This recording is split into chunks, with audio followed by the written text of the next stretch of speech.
Oh, yes. You are welcome back to today's broadcast. In fact, we'll keep giving you updates about what that is going on in this country and how everything is turning around. The final update concerning this issue of repentant Boko Haram or no repentant Boko Haram, he has come to men light. Everybody have seen, and this man that you are going to watch his video, he exposed a lot of things that is going on in that issue of repentant or no repentant Boko Haram. Don't skip any part of it. Make sure you watch it so that you understand what is really going on in Nigeria.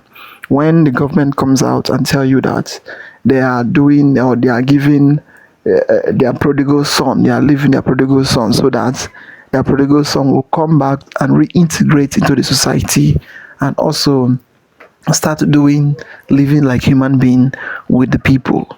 Know that there is something behind it. There is something behind it. The person that is working in that camp, or I would say in that camp of a thing, he has now come out to expose a lot of things concerning this issue of repentant Boko Haram. And I would like you to watch to the end. Don't skip any part of it. This is not issue of, it is not truth. This is the people that is working in that prison, in any place they used to keep them, and how they used to pay them, the type of money, budget, and the rest of them. And what makes people, we used to talk about that the government is the sponsor of this issue of terrorism every day in Nigeria. And after everything, they will not do anything. They will never, because they know that the people that is causing all those problems in the country is their boys. Is their boys. That is why no matter whatever they do, the government will do as if what they are doing, they don't know about it. They know everything about it. They know. The fact is a exposure, is an eye opener, and time have come for the United States not only to face the terrorists but to face the government. To face the government of Nigeria, because they are the main sponsor of all those things going on in the country. As about to watch, like, subscribe, and share it for everyone to see things going on in Nigeria.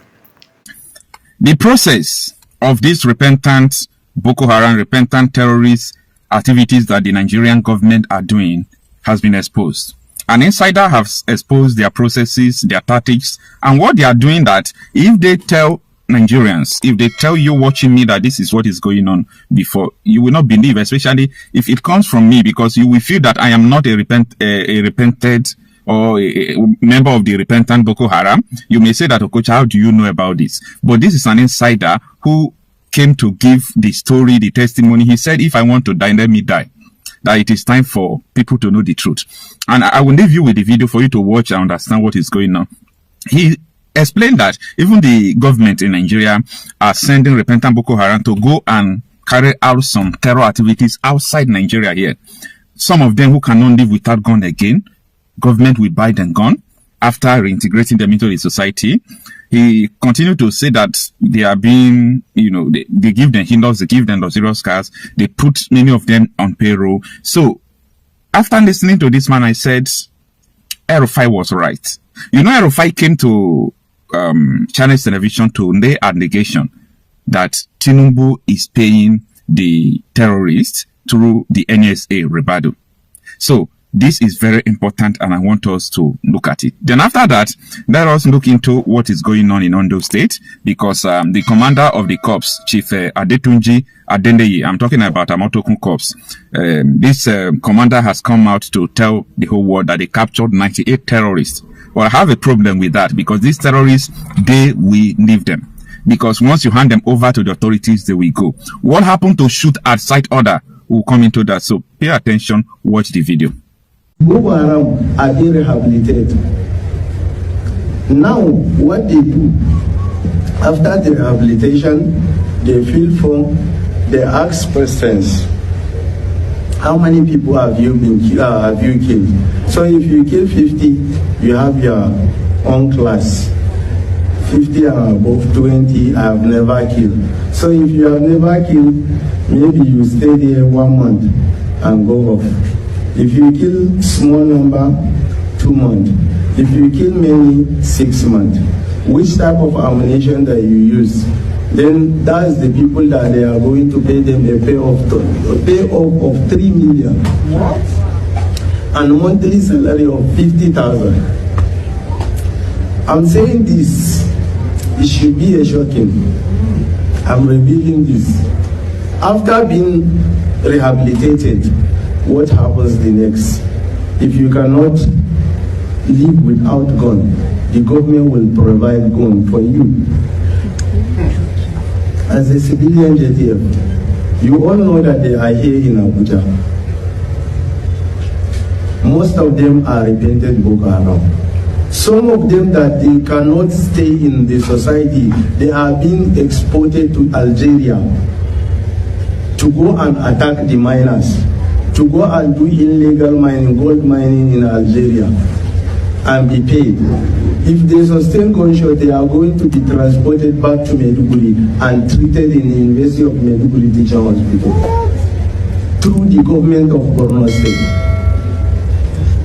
The repented IDPs, repented Boko Harams, and also the civilian JTF go to Zamfara. They are there. The government of Zamfara is paying them 70,000. The government of Borno State is paying is paying 70,000 to the Borno State government. The Borno State government is paying them 50,000. Meaning it is a job, it is a business. It is not a crime to start a business if the business is being recognized by our government. The business that I'm craving for is to start my terrorism. Wow. I'm not going to terrorize anybody. I'm going to fight back. It has been so painful that the killer of my dad is being paid with taxpayers' money. The abductors of our wife, our children, our sisters are being paid off by the taxpayers' money. They drive luxury car with escort. There is one man that slaughtered 96 people a day. Now he's driving with Hilux. His name is Adamurubu. I'm saying this, I don't care. I don't care. I'm ready to die. I'm ready to die. Because what's the life? So now, tell me what else you want to hear, what else you want to know about what is actually going on in Nigeria. You see, there is no same person or same group, talk less of a government, that will continue to reintegrate a terrorist group who vow to take over the country, change their constitution, and impose Sharia law. Because that is the sole purpose of all these Islamic sects, Islamic group. Their purpose is to overthrow the Nigerian government, install Islamic State, which will be governed by Sharia law. So, how can someone who have that cool intent, you capture the person and you start paying the person? This is because the government want it to happen. There is nothing you will tell me. No. Don't tell me otherwise. If the government don't want coup to happen, if the government don't actually want these people to take over the country to do whatever they want to, why would you continue to pay these people, do all sort of things for them? You know their number, you know their name, you know where they live. DSS will accompany Shegumi there, police will accompany him there. And what kind of story are you people trying to tell people? Like, this is not acceptable. I am just trying to equip people's mentality. Not that the fact that the government is sponsoring insecurity will change. It will not change. But I'm trying to equip the people. Because these people, nobody is resisting them. Forget, army kill 20. Tomorrow they will kill 10 army. Army kill 50. Tomorrow they will kill 100 army. They say that the war is going. Leave all those kinetic war and all those things. If actually you want to fight war about this thing, go and arrest people who are in the Asorok. Arrest senators who are sponsoring all these things. We are joking. This is indeed a joke. Now, the issue of Amatokun Corps arresting, or I will say they captured 98 terrorists. They said that these terrorists, many of them are disguising like a madman. Many of them are disguising like a madman. I want to ask you, how many mad people are you seeing in your area? Are they increasing? Are you seeing more mad people in your area? What ISIS cannot do does not exist. What Boko Haram cannot do does not exist. These people are disguising like mad people to coordinate terror attack in Ondo State. The world is going bad. The world is actually going bad. I feel sorry for anybody who is here to understand what is actually going on. Kudos to Amotokun, but what happened to shoot at sight order? These people, you're supposed to just shoot them. Shoot them. You see them, you shoot them. These people, look at, they just beheaded somebody in Oyo the other day. They beheaded a teacher. Now, let me tell you, the government of Nigeria did not go for the head and the body of that teacher. Imagine the man will be decaying there right now. The man will be decaying, everything like cowards. This is not a country. We must speak the truth. Don't let that money your senator, local government chairman, president, governor is giving you. That money they are using to destroy your future. That money that is making you not to think. They weaponize poverty. They made you poor so that they can control you with that little money. There is nothing that is going to change the trajectory and the system we are seeing if the people did not change it. If the people did not change it. Fear, poverty, and disunity. These are the major three weapons they are using against Nigerians. Disunity, they will weaponize poverty, and they will put fear on you. They will put fear on you. Do whatever you can do to rescue yourself from this shit. Flooding into Nigeria to launch Muhammad's prophesied final global jihad. I'm Mike Arnold. I've made 16 trips to Nigeria, to the front lines of the Christian genocide. I built schools for displaced children there, and I wrote Epicenter, the best-selling book about what's happening. Here's what you must know and what nobody is telling you. When you hear it, you will not be able to look at the situation in Nigeria or global security the same way again. 14 centuries ago, Muhammad prophesied that a descendant of his bloodline, called the Mahdi, would rise at the end of days, ride west under a black banner, defeat the Christian armies in a bloody jihad, and bring the whole earth under one global caliphate. For that to happen, the doctrine says a purified Islamic platform must be ready, a launch pad. The Islamic world believes they have found it in Nigeria. In 1804, a direct blood descendant of Muhammad named Usman Dan Fodio launched a jihad in what is now northern Nigeria. He founded the Sokoto Caliphate explicitly as the launch pad for the coming of the Mahdi. He killed as many as 250,000 and displaced millions to establish the largest pre-colonial empire in Africa, bigger population than Pharaoh's Egypt, using the exact same tactics we see today: massacre, beheading, destruction, rape, displacement, and slavery, all while shouting Allahu Akbar. Usman Dan Fodio wrote more than 100 books. In them he positioned himself as the Mujaddid, the renewer of his Islamic century, whose mission was to prepare the way for the coming of the Mahdi. He believed the Mahdi would appear in the caliphate he founded while his descendants sat on the throne. In other words, he saw himself as, effectively, the Islamic John the Baptist, making the way for their jihad messiah. At its peak, Dan Fodio's Sokoto Caliphate held as many as 2.5 million slaves. The British never conquered the caliphate. They cut a deal. Indirect rule, they called it, and let the caliphate stay in power as their enforcers. The Mahdi's launch pad survived. Muhammad's bloodline kept the throne. The British forcibly chained the vibrant, largely Christian, English-speaking South to this dark, feudal caliphate.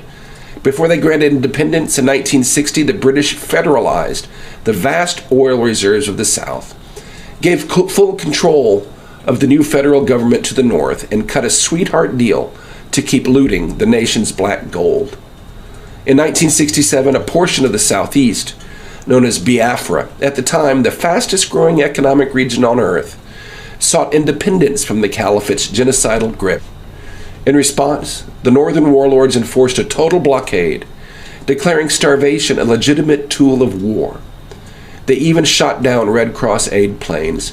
With Britain's full backing, in 30 months they starved to death some 3 million Biafrans, mainly children.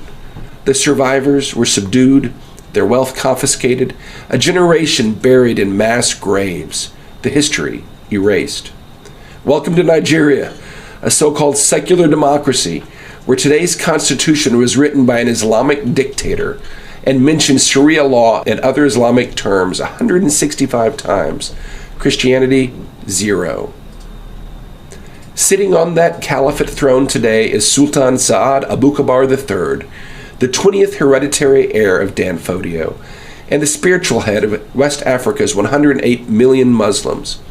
One bloodline, Muhammad to Dan Fodio to today's Sultan. 1400 years of prophecy, waiting. Today, Islamic fundamentalists around the world believe the moment has come. The Islamic State has declared Africa their divinely empowered land. The majority of global ISIS propaganda now comes out of Nigeria. Foreign fighters from the Middle East, North Africa, the Sahel, even Europe, are streaming in as religious pilgrims, not immigrants. They believe this is where Allah has called them to die for the fulfillment of Muhammad's prophecy. Sheikh Zakzaki is founder of the Islamic Movement of Nigeria, an Iran proxy with 3 million members across Nigeria. His organization has an armed wing, documented weapons caches, and a history of mass mobilization. In February 2026, speaking in Nigeria's capital of Abuja, he declared, quote, "We are not merely waiting for the reappearance of the Imam Mahdi so that we may follow him afterwards. We are his followers today. Here's our global leader, and the affairs of the Ummah," that's the global Muslim community, "are already under his guidance." He also said, "Readiness before the reappearance is one of the central missions of the followers of the Imam Mahdi." Leading Islamic nations are actively helping build the Mahdi's launchpad in Nigeria today. Turkey just signed a major deal with President Bola Tinubu to train Nigerian troops using a group whose stated mission is to, quote, "pave the way for the long-awaited Mahdi" by helping the Islamic world achieve military superpower status. Iran, whose entire regime exists to hasten the Mahdi, has helped build Zakzaki's massive Islamic movement in Nigeria. Saudi Arabia spent decades building the doctrinal pipeline that birthed Boko Haram, and Qatar is the banker. The movement's toll is staggering. Since the founding of the caliphate, the start of this jihad, as many as 6 million Nigerians dead, 10 million enslaved, 25 million displaced. Since 2009 alone, 125,000 Christians slaughtered, along with 60,000 peaceful Muslims who refused to join the jihad, according to Nigeria's human rights group, Intersociety. More than 20,000 churches destroyed. Today, 80% of all Christians killed worldwide for their faith are killed in Nigeria, most by jihadis from the same tribe, same caliphate, same prophecy, using the exact same tactics Dan Fodio used 222 years ago. Allahu Akbar. This is the longest running and longest active genocide on earth, a hidden Holocaust. Today in Nigeria, college girls are burned to death for praising Jesus on WhatsApp, and nobody is punished. Farmers are sentenced to death for defending themselves against terrorists. The Chinese are looting vast amounts of blood minerals and funding the jihad groups to clear the land, bribing the military and political leaders to look the other way. A prisoner of conscience named Nnamdi Kanu is serving a life sentence in Sokoto prison for truth spoken in England, illegally abducted from another country, and convicted under a law no longer on the books. Youth are executed in the street by federal police. Influencers who speak the truth are taken, tortured, and disappear. Thousands of men, women, and children are abducted, held in what can only be called concentration camps, many tortured and killed in sophisticated kidnapping schemes pioneered by Boko Haram. Nigeria's 50 million school children are today being forcibly indoctrinated by the government. The man in control of the nation's curriculum, from preschool through college, is the world's leading expert on the Islamization of knowledge, and he considers it an intellectual jihad. As many as 10 to 12 million peaceful and productive Nigerians have been forced from their ancestral lands, living and dying in the most horrible conditions imaginable, denied recognition and aid by the government. Without intervention, it is expected that as many as 50% will be radicalized in the next few years. That's 5 to 6 million more jihadis. At the same time, the government gives captured terrorists room, board, and free classes, then releases them back to the community, rehabilitated. Many are even given government jobs. Statistics show most are likely to go right back to killing. On May 16th, President Trump killed the world's #2 ISIS commander in a strike on his compound in Nigeria. Nigeria's government had given this terrorist cover officially by declaring him dead 2 years ago. But strikes alone will not stop what the jihadis believe is the fulfillment of a 1400-year-old prophecy. The caliphate has a 222-year head start. They are hijacking the nation's inevitable rise, on track to become the third most populous nation on earth by 2050, a top 5 oil producer with $1 trillion in mineral reserves, making more movies than Hollywood and dominating the streaming charts. They see Nigeria today as the greatest platform in history for the Mahdi to finally come and conquer the world. President Trump, you must act now. You have rightly called radical Islamic jihad the greatest threat to our national security. Nigeria is the epicenter. You must know that working with the Nigerian government to end this genocide is like working with the Third Reich to end the Holocaust. You cannot stop this with sanctions. Jihadis are prepared to die for their cause. And China is more than happy to backfill any economic loss we impose on Tinubu's regime. Nigerian officials are today disarming and prosecuting defenders while arming the terrorists. They are rewarding captured terrorists while smothering millions of innocent displaced victims. They are violently suppressing truth speakers and spending millions to propagate lies in Washington. Top Tinubu administration officials have recently called the killers brothers and prodigal sons who deserve to be rehabilitated. The radicals have fully hijacked the school system with the philosophy of Boko Haram. As you have found in Iran, you cannot simply negotiate or partner with people who believe Allah has called them to fulfill a 1400-year-old prophecy. And that is exactly what you are facing in Nigeria. But I believe you can flip Nigeria without a war. The people of Nigeria are incredible. They have unlimited potential. They rise to the top wherever they go in the world. Give them the chance to do that at home, and they will build an amazing nation, a real Wakanda, and America's greatest ally in Africa, a lighthouse of freedom in a dark part of the world. Just watch. President Tinubu is guilty of genocide today for his denial of recognition and aid to the displaced citizens. Indict him, arrest him. The Sokoto Caliphate must be investigated as a terrorist sponsor and dealt with accordingly. 2 centuries of history and overwhelming evidence demand it. Keep striking the terrorists, and you must know, the Fulani militia are killing most of the Christians today, not ISIS. Hit them too. Take them all out.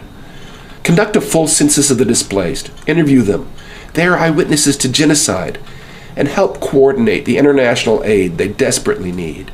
Finally, ensure a free and fair referendum for a new constitution written by and for the people. Allow them to determine their own boundaries and watch them rise. Islamic jihadists today are finally recognized as the greatest threat to global security.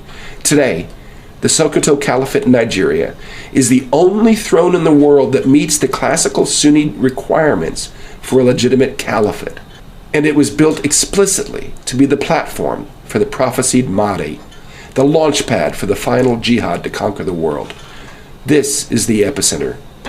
If we do not fight this fight in Nigeria today, we will fight it here in our own backyard tomorrow. Oh, yes. In fact, this is a shocking news. It's a very, very shocking news. At the end, they will tell you that repentant Boko Haram, they are this, they are that.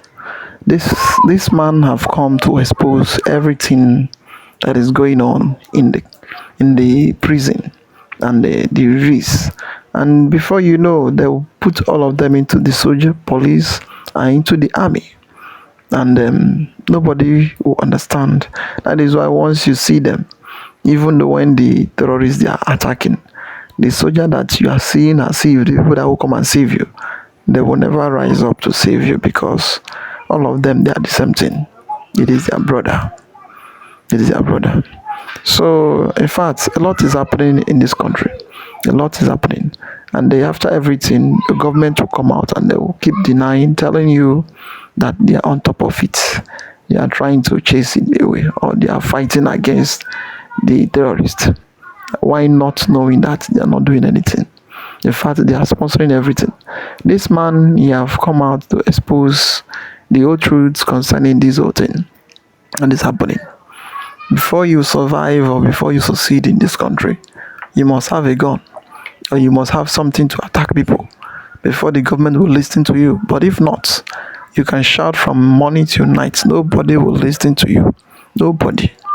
You can even go everywhere, go to National Assembly, carry your this thing and knock to them from everywhere. They will not even listen to you due to you haven't do what they are expecting you to do by killing other people. When you start killing people, then they will now start listening to you. That is why you see this issue of terrorism. They are waxing very strong every day due to they are doing their work according to what their master tell them to do. Tinubu is planning every means, doing every means to make sure that he gets get power 2027. So no matter whatever that happens, it doesn't concern him. And this issue of repentance started in APC time, starting from the time of Buhari down to this time of Tinubu. But it's like it is this time, it is worse. Every day, 777 people, they're called repentant. Now, you'll be asking, where are the people? Where are them? They join them into the society, and then they're already giving them payroll, how they'll be paying them every day. But what about the people that they chase away from their community, and the people that they cost many pain that is still in the IDP camp? What are they doing them? Are they trying to send them back to their community? No way. But instead of it, the people in IDP camp, they will be there crying and dying every day without nothing. But after everything, the government will tell you that they are working. They are not working. Time have come when the American, UN and US, every world power, they need to scrutinize Nigerian government. They need to look into it, and they need to start asking them questions about their citizens. And my problem with all those ECOWAS, UN, AU is they don't used to rise up. They don't used to talk when they see evil happening in any country. They will just keep silent until when something happen, like a coup happen, then you will see them rising up, claiming that they are defending democracy. But once they will be there looking everything democracy, they claim that it is good. The democracy, they will not defend it when the leaders is doing evil against the people that they are leading. But anytime soldier take over any country, then the ECOWAS will rise up and start claiming that they are going to defend democracy, or they are going to defend the land. Why will soldier rise up? That is the main problem here. All of them, they are the same thing. They love power so much to the extent that they are ready to let everybody in the country die, as long as they are still there in power. To do what? To work for the Britain, to work for the France, and to work for their colonial masters. The way Nigeria is today, it is not something that anybody needs to wake up or need to be happy of. No, because as we used to say, Nigeria has not been a country. It has not been a country. It's just an area where people just come and go. It's just like a jungle. Everybody, if you know how to kill one another, then you do. If you don't know, then you leave the other person to bring you down. That is what is here. So it's a jungle where different type of animal are. So different thing is there. Anything you see, you take. The day you go, you survive. You thank your God. The day you go, they kill you, then you die and go and see your maker. He will send you to the earth. That is what is there in Nigeria, and it has been happening. The government is their master, doing all those things, causing all those problems here and there, without thinking how to make the country to survive. In fact, a lot is going on in Nigeria. I would like to hear a comment down below, like, subscribe, and share it for everyone to see things happening in Nigeria. So thank you for watching.